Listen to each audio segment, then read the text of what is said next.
하나님 말씀 요한복음 8장 35절에서 37절입니다. 종은 영원히 집에 거하지 못하되 아들은 영원히 거하나니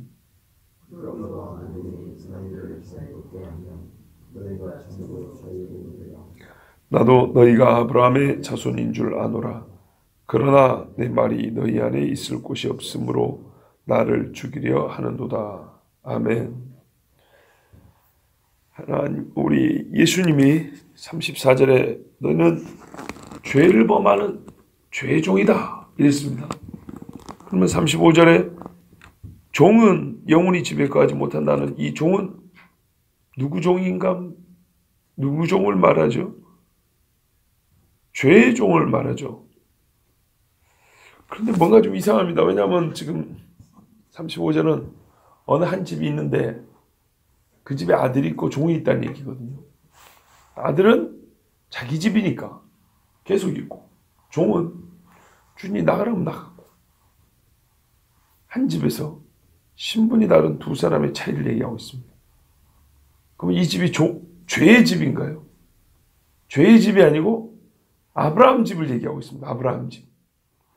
그래서 37절에 나도 너희가 아브라함의 자손인 줄 아노라 예수님이 일단 이렇게 말씀을 한 거예요. 지금 35절에서 37절 말씀은 이 새벽에 좀 뭐랄까요, 우리가 아직 약간이 몽롱한 상태에서 들을 게 아니고 진짜 맑은 정신으로 들어야 됩니다. 그러니까 지금 아마 여러분이 잠에서 일어나신 지 1시간 정도 되셨을 것 같은데요. 그래서 진짜 맑은 정신이 되었을 거라고 생각하고 전합니다. 말씀이 그래요. 진짜 왜 맑은 정신이 되냐면 이게 왔다 갔다 해요. 34절에서는 분명히 너희가 죄의 종이라고 그랬어요. 그리고 35절에 바로 종이 나왔기 때문에 이건 죄의 종을 말하는 거구나. 그러면 봐보세요. 죄의 종은 죄의 집에 영원히 거하지 못한다. 아들은 죄의 집에 영원히 거한다. 이렇게 돼버리거든요. 그렇죠. 34절에 죄의 이야기 있어요. 그러면 예수님이 죄의 종으로서 죄라는 집에 영원히 거합니까? 그거 아니거든요. 이거 지금 아브라함 집 얘기하고 있단 말이에요. 아브라함 집에서 예수님은 누구예요? 아들이고 쟤들은 종이란 얘기죠. 근데 37절에 가면 또 갑자기 너희가 아브라함의 자손인 줄 아노라. 그럼 뭐예요? 예수님하고 저 사람들하고 똑같네요. 그렇죠. 이 세 절 안에 이거 왔다 갔다 해요. 왔다 갔다 해요. 그러니까 예수님의 이 말의 진의를 잘 들어야 돼요. 우리가 말할 때 똑같은 단어를 쓰지만 맥락이 다르고 그 다음 말부터 다른 뜻을 확 바꿔 쓸 때가 있는 것처럼 그 속마음을 잘 아셔야 되고 앞에 말씀부터 잘 봐야 돼요. 앞에 말씀에 이야기가 뭡니까? 33절에 우리가 아브라함의 자손이라 남의 종이 된 적이 없다. 예수님을 대지한 사람이 이렇게 말했죠. 그리고 어제 말씀 전하기를 예수님이 일단 그들의 말을 접수하고 그렇게 받아주고 시작한다 그랬죠. 엄밀히 말하면 영적으로는 이 사람들은 아브라함의 자손 아니에요. 왜? 죄를 짓고 있으니까. 그렇죠? 근데 자기들이 혈통으로 아브라함의 씨니까 우리 아브라함의 자손이요 이렇게 말한다는 거예요. 일단 받아줘.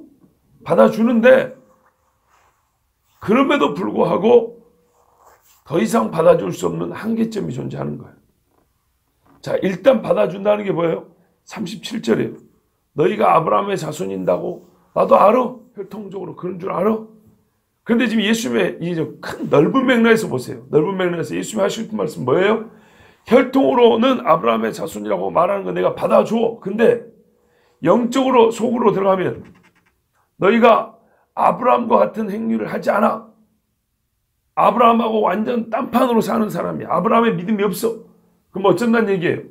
너희는 겉으로 보기에는 아브라함 자손일지 몰라도 실제로는 그 집의 종밖에 안 돼. 그런 말입니다. 그 집의 종밖에 안 돼. 그러면 뭘 근거로 그 집의 종밖에 안 된다고 말하냐? 아브라함은 보세요. 죄에 속박된 상태로 살지 않았어. 아브라함은 죄에서 자유를 얻고 살았어. 죄로부터 자유로운 거는 하나님 집의 아들일 때만 가능한 거야. 봐보세요. 세상의 권력자의 아들은요, 그 집의 종하고 달라요. 눈치 안 보고 살아요. 그 집에서 쫓겨나지 않아요. 권력자의 아들은.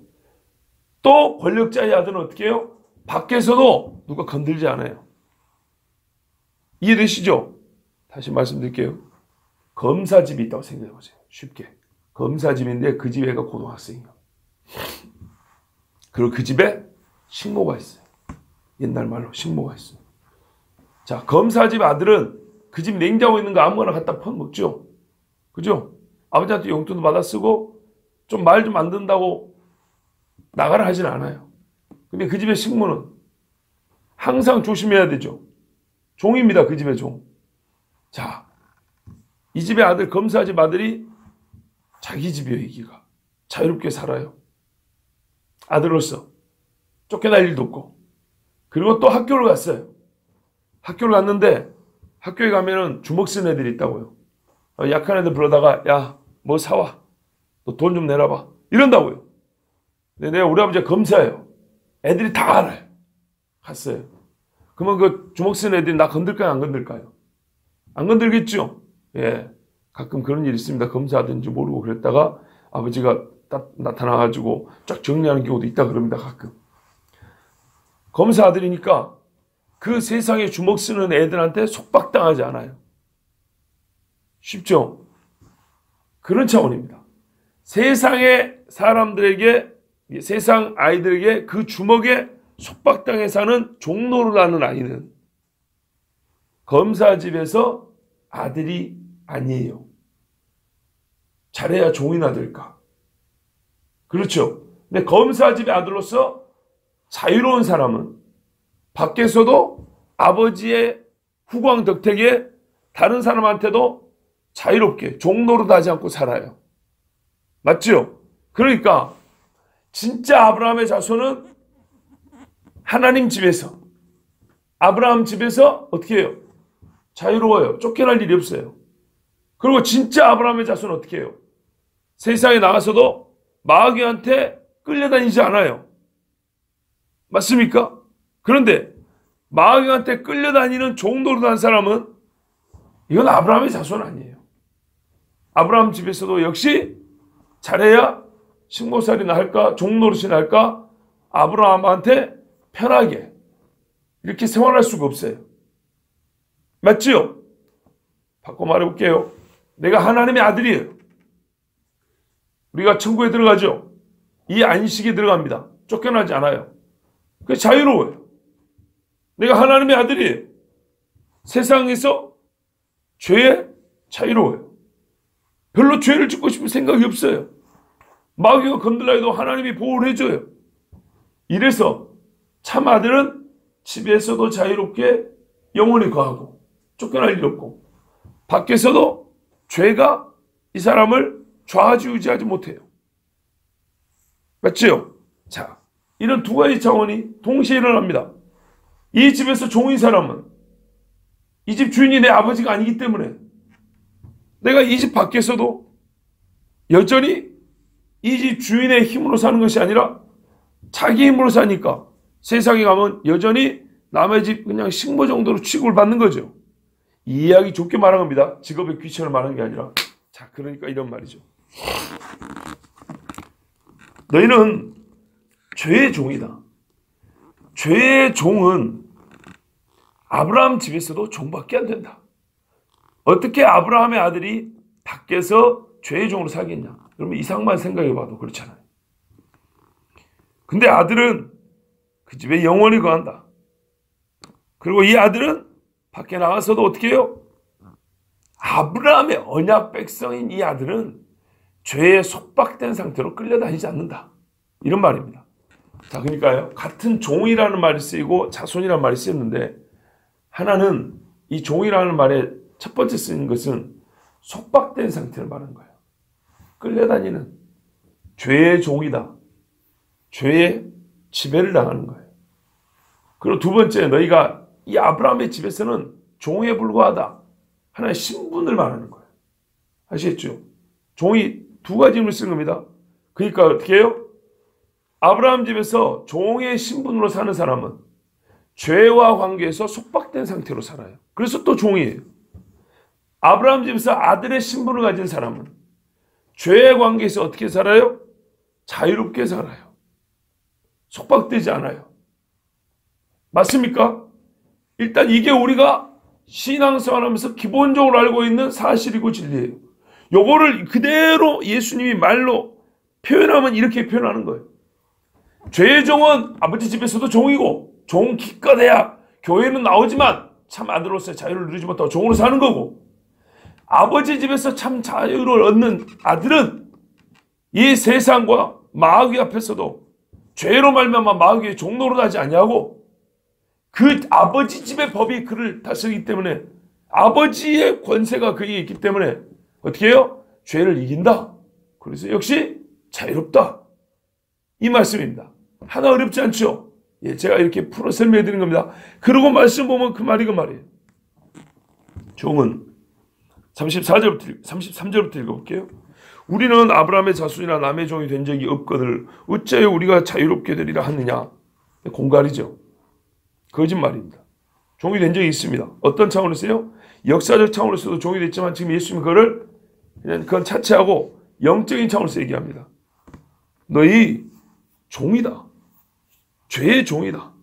죄 짓고 살고 있지 않냐. 죄의 종이다. 죄의 종은 말이야. 35절. 아버지 집에 잠시 족보를 올려놓을 때가 있을지는 몰라도 영원히 거하지 못해. 죄의 종이니까 이 집에서도 기껏해야 종밖에 안 돼. 그런데 아들은 그 집에 계속 거해. 따라서 아들은 뭐의 종이 아니라고요? 죄의 종이 아니야. 이렇게 말하는 겁니다. 그러면 너희 말 맞다나 아브라함 집 자손 아들이 되고 싶지? 뭐 어떻게 아들이 될 수 있냐? 그걸 이제 방법을 가르쳐 주죠. 내가 원래 그 집의 진짜 아들이잖아. 내가 아들의 권세로 너희를 자유롭게 해줄게. 그럼 됩니까? 안 됩니까? 되죠. 내가 너희를 자유롭게 해줄게. 히브리서에 따르면 어떻게 되냐? 내가 너희를 형제로 받아줄게. 그 말입니다. 형제로. 내가 우리 아버지 아들인데 내가 너희를 형제로 받아줄게. 그럼 아버지가 너희를 어떻게 받아줘요? 양자로 받아준다고요. 이래서 너희도 나처럼 이 집의 아들로서 영원히 거할 수 있어. 이 히브리서 말씀으로 바꾸면 그런 말입니다. 예. 예수님이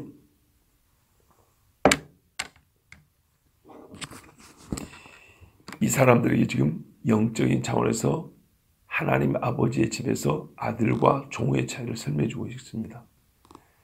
그리고 이 종밖에 안 되는 이스라엘 사람들이 예수님과 같이 아들이 될 수 있는 방법을 가르쳐 줍니다. 이거는 순전히 영적인 차원에서의 말씀이죠. 영적인 차원의 말씀이라는 것은 다시 말하면 아브라함이 주신 하나님의 언약을 잇는다는 겁니다. 영원히 간다는 게 무슨 말이냐면 이 땅에 집 지어놓고 그 집에서 영원히 밥에 먹고 산다는 얘기가 아니죠. 이거는 약속과 유업을 잇는다는 겁니다. 죽습니다. 우리가 이 땅에 살다가. 아브라함도 죽었고 이삭도 죽었고 그 아들들이 지금 몇 명인데 다 죽었습니다. 그 예수님까지 내려왔습니다. 그 사람들 지금 영원히 삽니까? 이 보이는 아브라함의 집에서 아니죠. 근데 영원히 산다는 말이 무슨 말이죠? 하나님이 아브라함이 주신 언약을 계속 이어받는 자로서 영원히 존재한다는 얘기입니다. 그게 결국은 천국까지 가는 거죠. 갈라디아서 말씀대로 아브라함의 유업을 잇는 자로서 아들을 얘기합니다. 그러니까 종이라고 불리는 사람들은 아브라함 집에서 덕을 보고 살기는 해요. 그러나 그 유업과는 무관하다는 얘기입니다. 맞습니까? 그러니까 이걸 이제 아까 처음에 건 이제 다 이해를 하셨기 때문에 그 다음 차원에서 보면 너희는 지금 형식적으로는 아브라함의 자손이다. 족보에는 올라와 있어요. 그런데 어떻게 해요? 아브라함에게 주신 하나님의 언약을 유업으로 상속을 받지는 못한다는 거예요. 그래서 잠시 이 땅의 육체를 갖고 사는 동안에만 이스라엘이라는 아브라함 집의 장막집에 잠깐 거예요. 그러나 실제로 아브라함의 자손이 있던 사람은 영원히 그 집에 간다. 근데 지금 다 땅속에 묻혔지 사는 사람 아무도 없거든요. 예수님 말씀은 그래서 무슨 말이에요? 아브라함이 주신 하나님의 언약을 그들이 상속받아서 몸은 죽었으나 하나님 나라에서 영원히 그 안식을 누리고 있다. 근데 너희들은 잘난 척하고 아브라함의 자손이 모세의 제자니 막 이렇게 하는데 그거 아무리 까불어봐야 이 땅에 육신을 갖고 있는 동안이다. 마치 종이 어느 집에 일하러 들어가면 일할 때까지만 잠시 그 집에서 먹고 자고 하는 것처럼 너희는 그럴 뿐이다. 그걸 모르고 우리가 아브라함의 자손이니 뭐니 하면서 되게 뻐기는데 그까짓 거 너희 숨 딱 끊어지면 너희는 그 집에 종밖에 안 됐다는 거. 눈으로 보이는 족보에는 올라왔을지 몰라도 하나님 나라에 아브라함의 유업을 했고 상속을 잇는 그런 영적 족보에는 너희들 이름 없다. 이런 말입니다. 근데 진짜 아브라함에게 하나님 주신 그 약속을 상속할 이는 누구냐? 진짜 아들뿐인데 그 아들이 나 아니냐?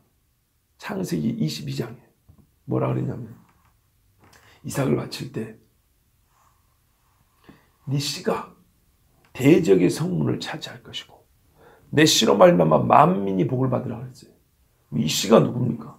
이삭으로부터 난 씨인데 그 일을 가능하게 한 자가 누굽니까? 예수님밖에 없죠. 보세요. 예수님이 대적의 성문을 차지합니다. 그렇지 않으면 대적에게 속박을 당합니다. 죄의 종으로 삽니다. 그죠? 죄의 원흉을 이겨버립니다.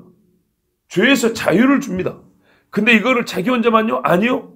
자기 혼자만 그걸 누리는 게 아니라 만민에게 복을 된다는 것은 다른 사람도 이 씨로 말미암아 그 복을 함께 누린다는 얘기입니다. 대적의 성문을 차지하는 복을 누린다는 얘기입니다. 그가 바로 예수님입니다. 그러니까 하는 말이에요. 내가 그 일을 이루었는데 나하고 형제가 되면 내가 너에게 이길 수 있는 복을 줄게. 내가 받은 아브라함의 유업을 너에게 줄게.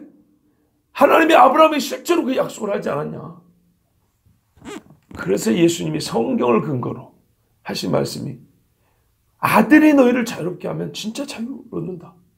곧 아들만이 자유를 얻는 것이니까 너희가 진짜 형식상 육체의 족보로만 아브라함의 자손이 아니라 진짜로 아브라함의 약속을 나와 똑같이 받는 아들이 된다. 그걸 히브리서는 뭐라 했다고요? 형제라 부르기를 부끄러워하지 아니하시고 아브라함의 자손들은 형제라 그랬다고요. 그래서 히브리서 2장을 잠깐 보면 11절부터 16절에 거룩하게 하시는 이와 거룩하게 함을 받은 입은 자들이 다 한 근원에서 난지라.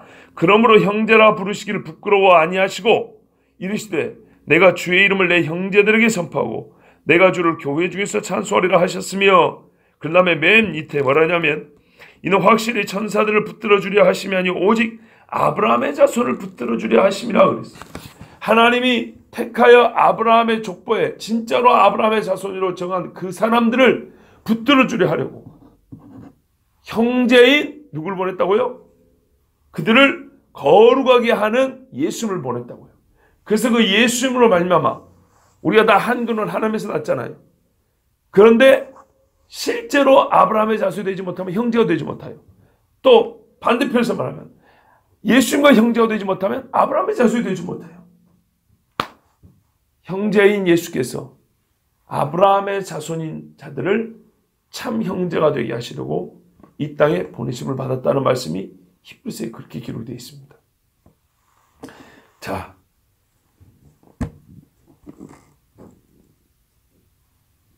그러므로 아들이 너희를 자유롭게 하면 너희가 참으로 자유로우리라.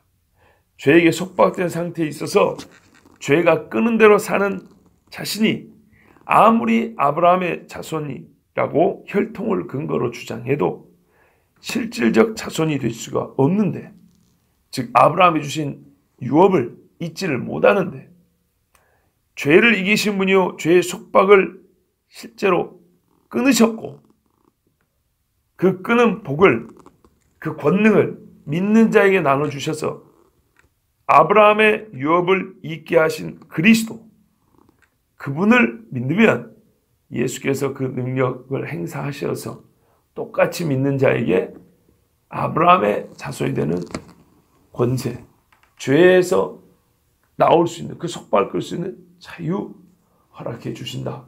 이 말씀입니다. 그러니 예수를 믿으면 얼마나 좋습니까? 실제로 이것은 우리의 믿음의 현장에서 일한 일입니다. 죄를 버리며 동시에 하나님의 자손이요 또한 언약의 계보인 아브라함의 자손의 계보에 들어가지 않습니까? 이거를 예수께서 하나의 비유로 말씀할 때 이랬죠. 나사로가 죽어 아브라함의 품에 안겼는데, 그래서 그렇게 말하는 겁니다. 천국 가면 하나님이 우리를 안방해주고 아브라함이 그 주인인가요? 그게 아니라 유대인들이 듣기에 이 말이 곧 그 말이거든요. 아브라함의 참 자손이 된다는 것. 그러니까 부자는 이 땅에서 복을 많이 받은 것처럼, 그렇지, 아브라함 할아버지처럼 내가 이 땅에서 복을 받아가지고 이렇게 떵떵을 살지 했는데 아닌 거예요. 거지 얼마나 저주를 받았으면, 얼마나 아브라함의 계보에서 떨어져 있으면 저놈의 자식은 거지 냈다가 온몸이 병이 들어갔고 이스라엘 사람이 천하에 보고, 솔직히 우리도 천하에 보는 개가 있고 말이야, 개가 먹는 부스러기를 같이 먹는, 아이고. 그런데 가서 보니까 이 사람이 아브라함의 자손이에요. 바로 이게 예수님 말씀입니다. 그 말은 곧 예수님이 이렇게 말씀을 토대로 그 비유를 해서 해야 돼요. 어떻게 됐단 말이에요? 나사로는 하나님의 아들 예수께서 그를 자유롭게 해줬다니, 그런 말이죠. 그게 내포되어 있는 겁니다. 그 말은 예수님의 비유 안에 다 말로 다 표현하지 않았지만 무슨 말이죠? 그 나사로는 예수를 믿은 자였다는 거고, 부자는 안 믿었다는 것이고, 그래서 부자가 음부, 곧 지옥에서 뭐라 합니까? 죽은 자 사람은 내 형제들이 회개하리다. 그 말대로 그것은 회개하지 않았고, 거지는 회개했다는 얘기고요. 그러니까요, 회개야말로 죄의 종이었던 자가 아브라함의 자손으로 바뀌는 결정적 그 순간에 일어나는 영적인 사건이고 현상이라는 얘기입니다. 그러니까 성경에는 항상 성령이 먼저 역사하면 죄에 대하여 가르쳐주고, 우리 마음에 죄를 괴로워하며 슬퍼하며 주님 앞에 정말 용서받기를 원하는 이 뜨거운 갈망이 솟아난다는 겁니다. 예수님이 이렇게 말씀합니다. 나도 너희가 아브라함의 자손인 줄 아노라. 이것은 어떻게 해요? 자손인데 뭐하러 자유롭게 해준다 그럽니까? 이거는 그들이 말하는 수준 안에서, 그래, 혈통적으로 자손인 줄 안다. 네, 그러면 끝인데 왜 자꾸 말씀하죠? 근데 안타깝게도 그게 다가 아니다. 혈통적으로 아브라함의 자손이고 족보에는 이름이 올라있는 줄 알지만 그까짓 것 아무것도 아니다. 교회 교족부에 이름 올라있다고 해서 구원받는 거 아닙니다. 그런다고 천국 가는 거 아닙니다. 그렇죠? 그래서 예수님이 하는 말이에요. 우리 식으로 말하면, 예? 형제도 교회 교족부에 올라는 교인인 줄 압니다. 근데 신앙생활 그렇게 하는 거 아닙니다. 그래갖고는 예수 믿는 거, 예수 믿는다고 말할 수 없습니다. 예? 우리 신앙생활 바꾸면 그런 말입니다. 그러나, 보십시오. 그러나 내 말이 너희 안에 있을 곳이 없으므로 나를 죽이려 한도다.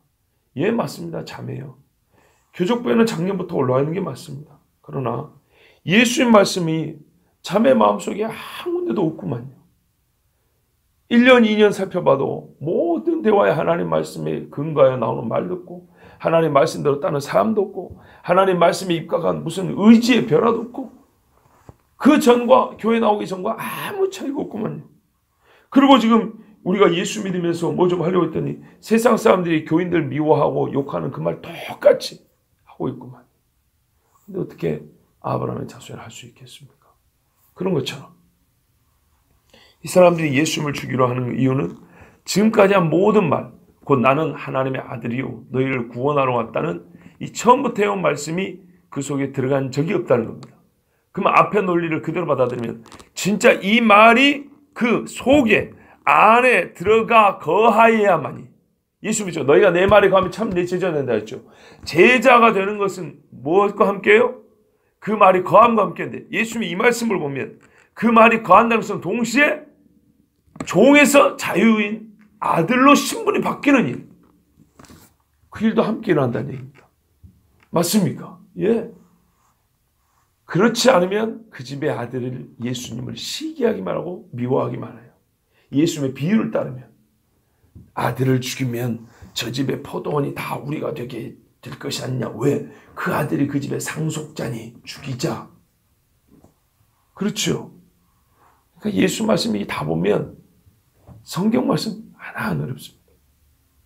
왜? 똑같은 예수가 똑같은 대적자들이 하는 말씀이기 때문에 당시에 쓰는 단어나 철자는 좀 다른 것 같은데 그 내용들을 보면 이것이 저것을 비춰주고 저것이 이것을 가르쳐주고 이래서 그 속에 다 드러나게 되어 있습니다. 예수의 말씀이 그 속에 거하는 자가 죄에서 자유를 얻고 아브라함의 자손이라 칭해지고 또한 결국에 훈련과 연단의 과정과 함께 예수님의 제자가 되는 겁니다. 그렇지 않으면 예수의 말씀이 없는 자는 예수가 미워 죽겠고 상속자니 저를 죽이자.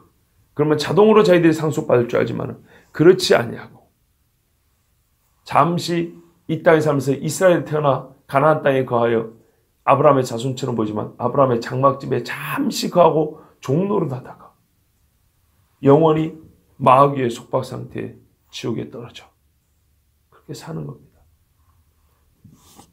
예수를 죽이려 했던 사람이 오히려 그들이 대신 죽임을 당하는 겁니다. 이것이 모든 사람이 주의 말씀을 들어야 될 이유이고 또한 듣지 않는 경우에 처하는 하나님의 공의로운 심판입니다. 여러분 그런데요. 이 말씀의 뜻은 알았습니다. 그리고 우리가 신앙생활을 하면서 우리 각자가 어떤 정신으로 어느 정도로 깨어 신앙생활을 되는지도 이제 함께 들어 알고 진즉부터 알고 있는 사실입니다. 근데 지금 우리 이제 좀 나라를 볼게요. 비그리스도인들조차도 요즘에 이 방송들을 보면 인터넷 방송이나 이렇게 말하는 것들을 보면 비그리스도인조차도 대한민국 교인들이 정말 위험하다는 것을 알아야 된다라고 말하고 있습니다. 비그리스도인들조차도.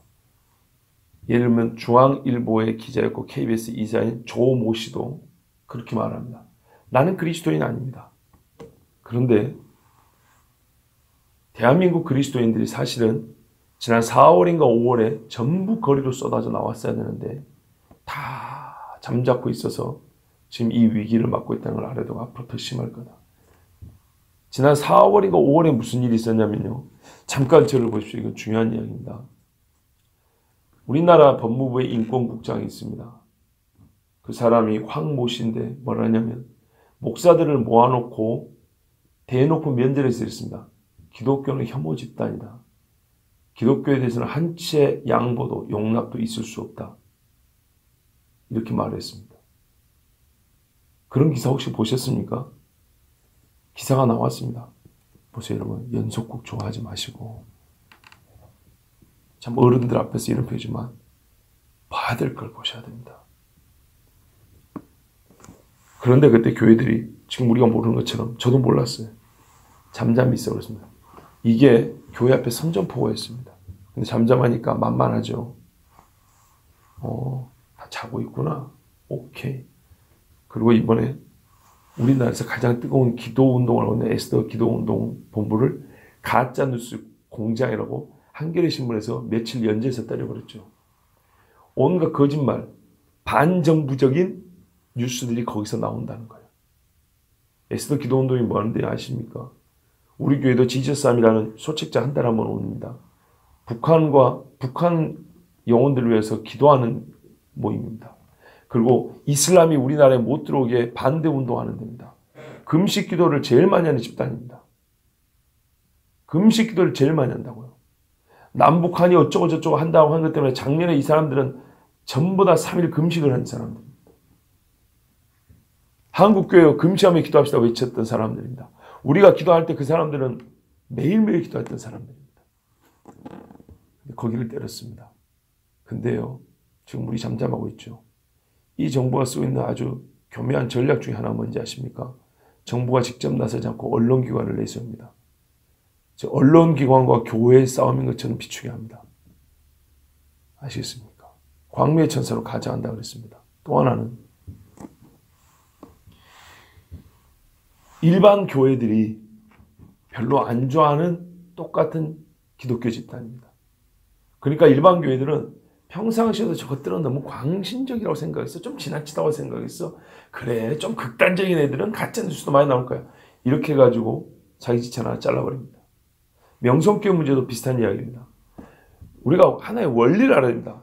명성교회 역시도 그들의 잘못이 있긴 있지만은 또 한편 군소교회, 우리 같이 작은 교회들 입장에서는 사람들이 시기하는 마음이 있어서 대형 교회는 덮어놓고 죄가 많을 거야 이런다고. 무슨 말씀인지 아시겠죠? 네? 중소기업들이 대기업, 솔직히 대기업의 덕을 보면서도 막상 대립구도가 세워지면 대기업 욕하는 것처럼 잘못한 건 잘못한 거고 인정할 것도 인정해야 되겠죠. 근데 지금 뭐 그 정도 차원도 아니에요. 잘못하고 인정할 것 정도가 아니라 기독교 안에서 서로 딱 갈라내기 좋은 지점들이 있는 것들이 있어요. 대형교회와 소형교회. 조금 열심히 기도하는 교회와 안 그런 교회. 이제 나중에 보세요. 종말을 얘기하는 교회와 안 그런 교회. 그럼 어떻게 해요? 세상 이익집단처럼 우리하고 직접 상관없는데 뭐 나도 쟤들 별로 그렇게 마음에 안 들었거든. 이러면 어떻게 돼요? 우리 몸이 쪼개진지도 모르고 당하는 겁니다. 서로 모이지 못해. 처음부터 대한민국 교회는 말이지 이렇게 말 안 했기 때문에. 무슨 말씀인지 아시겠죠?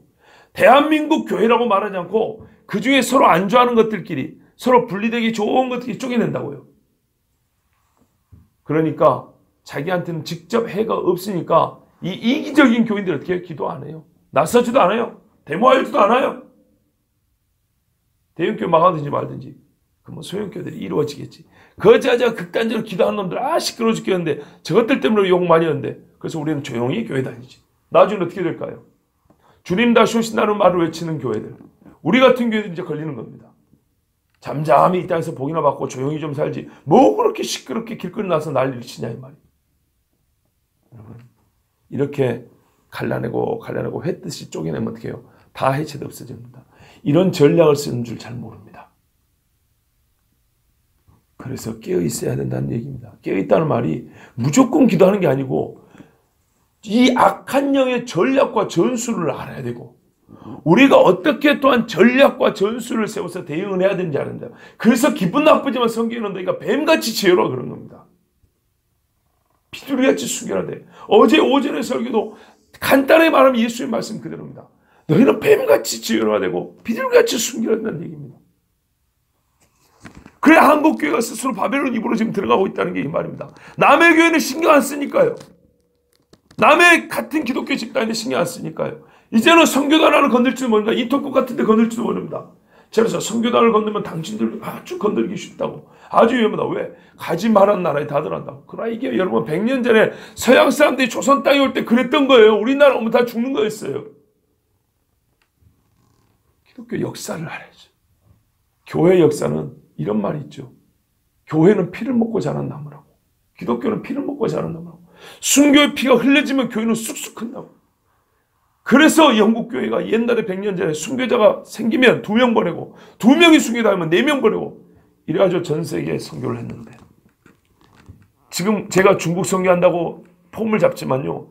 100몇십 년 전에 영국에서 중국 선교를 몇 명 보낸지 아십니까? 공산당이 들어서기 전에 중국에 얼마나 많은 기독교인들이 있었던 줄 아십니까? 영국 선교사들로 말미암아. 근데 공산당이 들어가면서 어떻게 했어요? 공산당은 역사를 보세요. 나라가 세워지면서 기독교인들을 먼저 죽이고 시작한 데가 공산당입니다. 러시아를 보세요. 중국을 보세요. 북한을 보세요. 다른 나라도 다 마찬가지입니다. 공산당은 기독교인을 죽이고 백성을 우매하게 만들고 총칼로 국가를 세웁니다.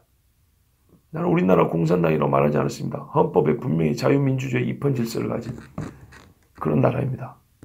그런데 실제로 하고 있는 꼴이 그러하기 때문에 지금 여러분 제가 그래서 사상 이야기를 하는 겁니다. 우리 신앙의 자유를 지키기 위해서 정말 깨어있어야 한다는 겁니다. 마귀는요 어느 날 갑자기 짜장 하늘에서 빛을 발하고 내가 하나님이다 이런 게 아니에요. 매우 지능적입니다. 매우 전략적입니다. 사탄의 깊은 것입니다.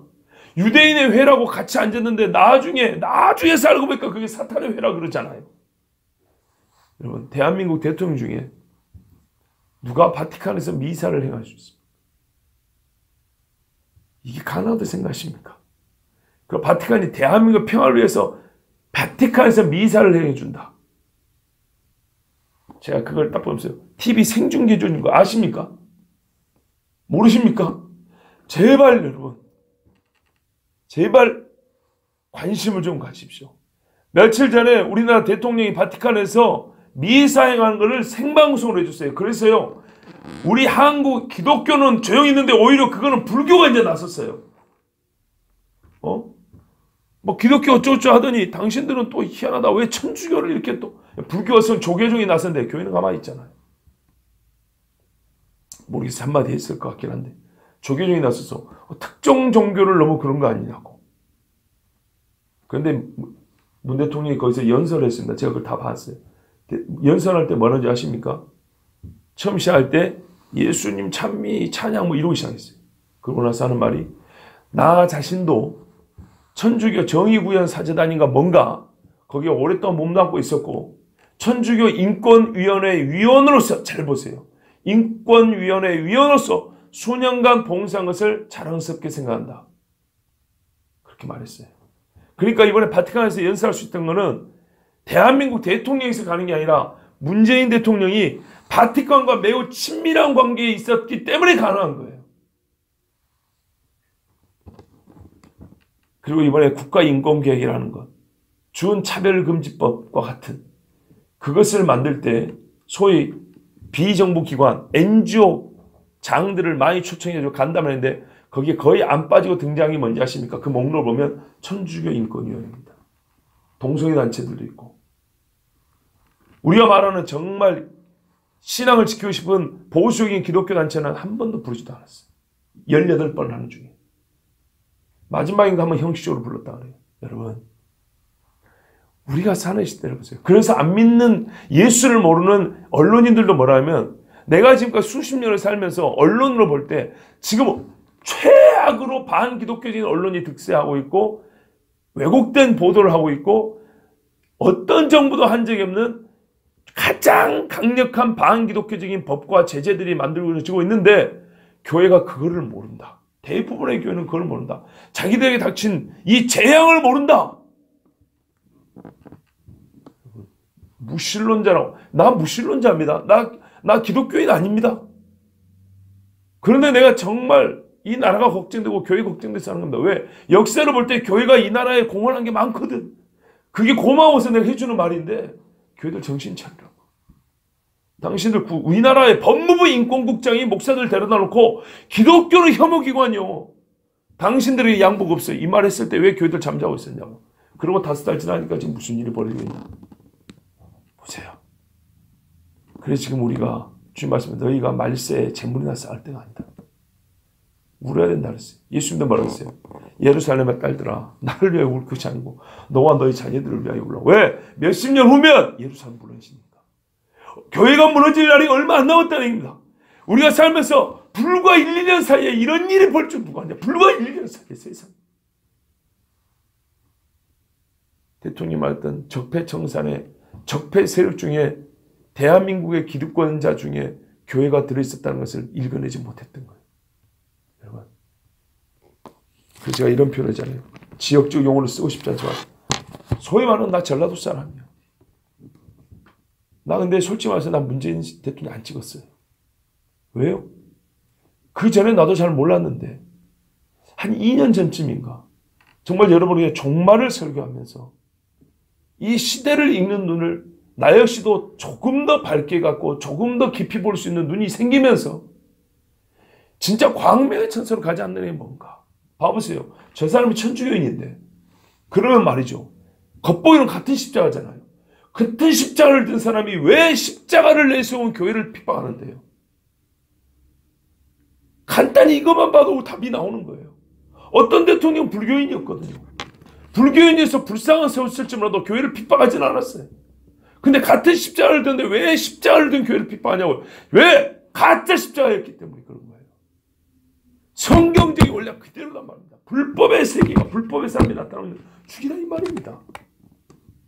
혹시 제가 몇 년 동안 여러분에게 말씀드린 게 거짓말입니까? 우리가 사는 세상이 거짓말하고 증거합니까? 아니면 진짜로 증거합니까? 보세요. 하나님께서 보여주셨어요. 그래서 제가 솔직히 말해서 우리 동양 사람들이 말합니다. 당신들 지금 수십 년 전부터 지역감정 떠나야 된다고 그렇게 말하는데 진짜로 지역감정 이걸 생각할 게 아니다. 진짜로 출신지역 이걸 생각할 게 아니다. 그건 좀 제발 버리고 기독교 신앙인으로서 좀 성경을 보고 신앙인으로서 좀 세상을 보고 신앙인으로서 어떤 사람이 지도자가 되는지 좀 봐라. 그 말은 뭐 그 앞에 있던 대통령이 잘한다 말 아니라 그랬어요. 여러분도 마찬가지예요. 나는 서울 사람이고 나는 경상도 사람이고 나는 충청도 사람이고 나는 강원도 저기 철책선 앞에 사람 이런 거 따질 때가 아니야 그 말이에요. 지금은 진짜로 성경적으로 진짜로 우리가 지금 하나님 앞에서 거룩한 아브라함의 자손으로 살 수 있으려면 이 나라가 주님 앞에 정말 재앙의 도구가 아니라 마지막에 선교의 도구로 쓰임을 받기 위해서는 우리가 어떤 신앙관을 가져야 되는지 무엇을 위해 기도해야 되는지 정말 처음부터 완전하게 다시 되돌아보고 뜯어고치고 확실히 뜯어고쳐야 한다는 얘기입니다. 그래서 저 역시도 예상을 했지만 이렇게 빠를 줄이야. 예상한 제가 보기도 너무 빨라요. 그래서 여러분에게 정말 참 피곤하겠지만 토요일날 어느 날 우리 나가야 됩니다 라고 외쳐야 될 때가 가깝다고 지금 생각해요. 앞에 계신 이 기독교 교계 앞에 계신 선배 목사님들이 먼저 좀 외쳐주셔가지고 좀 역할을 좀 해주시면 감사할 텐데 그게 안 되면 할 수 없이 이제 다 나가야 됩니다. 그래요. 이것은 우리가 이 무슨 미안한 말입니다만은 그냥 어떤 자기 이권을 위해서 이게 주먹 들고 외치는 그런 사람이 아니라 우리의 신앙과 이 나라를 위해서 하는 거예요. 기독교인이 살아있어야 이 나라가 하나님 앞에 살아있는 나라가 되는 거 아닙니까? 교회가 살아있어야 이 나라가 복을 받을 거 아닙니까? 월요일 아침에 좀 기도했습니다. 어제도 저는 여러분이 기도해 주신 덕분에 생판 처음 보는 교인들 앞에서 하나님의 은혜 말씀을 잘 전할 수 있었습니다. 하나님 앞에서 서는 그 시간도 감사했고 그 교회도 말씀을 듣고 통성기도 하자고 했습니다. 예배 전에는 좀 표현이 그렇지만 우리 교회가 얼마나 감사한지 예배 분위기가 너무 달라요. 수산하고 그런데요. 그래도 하나님께서는 그런 생각이 들었어요. 분명히 남은 자가 있고 분명히 살릴 자가 있어서 작지만 나를 보내셨을 거다. 그리고 이제 찬양하는데 마음이 뜨거워지기 시작했어요. 그리고 설교하고 하나님이 용기를 주셔서 우리 주제부에 통성하게 갑시다 하니까는 표현이 좀 그렇지만 숨어있던 제자가 나타나는 것처럼 정말 그 마음에 불을 품고 숨어있었던 사람이 여기저기서 나타나는 것을 보았어요. 여러분, 하나님께서는 지금 이 땅 곳곳에 있는 남아있는 자 그리고 남겨져야 할 자 우리 주님 부르고 계십니다. 감사하게도 우리에게는 정말 하나님께서 조금 더 그를 빨리 볼 수 있는 눈을 주셨습니다. 이제 우리가 해야 될 일은 그런 은혜를 받았다면 먼저 기도하는 겁니다. 아브라함이 소돔과 고모라를 보고 롯을 생각하여 먼저 하나님 앞에 간구했던 것처럼 불탈지도 모르는 이 땅을 보며 사랑하는 형제를 위해서 하나님 앞에 먼저 간구해야 되는 그 책임과 의무 그리고 간구할 수 있는 복이 우리에게 있습니다. 이 귀한 은혜 때를 놓치지 마시고 저와 여러분 열심히 부지런히 진실하게 하나님 앞에 기도하고 때로는 금식하면서 주님이 허락하신 이 정말 마지막 은혜의 때를 주님 앞에 은혜롭게 잘 보낼 수 있기를 원합니다. 기도하겠습니다. 하나님 아버지 감사합니다. 한 주의 삶 세상에